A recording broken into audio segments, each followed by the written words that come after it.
Hello friends, अक्सर एक fear लोगों के माइंड में होता है कि रेडिएशन थेरेपी के सेशन में क्या होगा और कितनी तकलीफ होगी। रेडिएशन थेरेपी की रिक्वायरमेंट 70 to 80% पेशेंट्स को अपने कैंसर के ट्रीटमेंट के दौरान कभी ना कभी पड़ती है। I want to ensure you कि टिपिकल सेशन जो है रेडिएशन थेरेपी का वो 15 to 20 मिनट्स का सेशन होता है एंड मेजॉरिटी पेशेंट्स घर से आके ये सेशन करवा सकते हैं। उसमें हॉस्पिटलाइजेशन की नीड नहीं होती। सबसे इम्पोर्टेंट चीज, radiation therapy completely painless treatment है। रेडिएशन थेरेपी देते हुए there is no pain. Another thing, radiation therapy से कोई हेयर लॉस नहीं होता, हेयर फॉल नहीं होता, except patients who are getting treatment on head for brain tumour. So radiation therapy से पेन और हेयर फॉल, इस तरह के फियर को हम साइड में रख सकते हैं। साथ ही ये समझने की जरूरत है कि रेडिएशन थेरेपी से एसोसिएटेड कुछ मिथ्स हैं। अक्सर लोग कोरिलेट करते हैं कि radiation therapy is equal to burn. Radiation therapy is not burn. जब हम रेडिएशन थेरेपी देते हैं किसी भी पेशेंट को, तो एज अ बाय प्रोडक्ट उनकी जो स्किन है, स्किन थोड़ी डार्क हो जाती है, जैसे टैनिंग हो जाती है,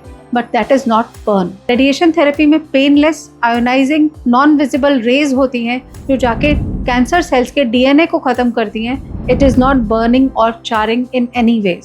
सेकेंडली, कुछ लोग ये सोचते हैं कि रेडिएशन थेरेपी देने से पेशेंट रेडियो एक्टिव हो जाता है और वो अपने फैमिली मेंबर्स के साथ नहीं रह सकता। This is also a myth. PET scan के बाद हम जरूर पेशेंट्स को बोलते हैं कि कुछ घंटे तक उनको अपने फैमिली मेंबर्स से दूर रहना है, बट रेडिएशन थेरेपी के बाद पेशेंट्स रेडियो एक्टिव नहीं होते and they can comfortably stay with family, including children और any pregnant women can stay in their near vicinity. लोग कभी कभी ये भी सोचते हैं कि रेडिएशन थेरेपी देने का मतलब है कि कैंसर इतना एडवांस हो गया है या वो पैलिएटिव हो गए हैं या वो अब कभी क्योर नहीं हो सकते। This is also a myth. Radiation therapy is curative in majority cancers. अक्सर ये भी एक ख्याल लोगों के मन में होता है कि रेडिएशन अगर एक बार हो गया तो उसको रिपीट नहीं किया जा सकता। जैसे कीमोथेरेपी की साइकिल्स को रिपीट किया जा सकता है या सर्जरी कभी कभी दोबारा करने की जरूरत पड़ सकती है, तो वैसे ही अगर रिक्वायर्ड हो तो रेडिएशन थेरेपी भी रिपीट की जा सकती है।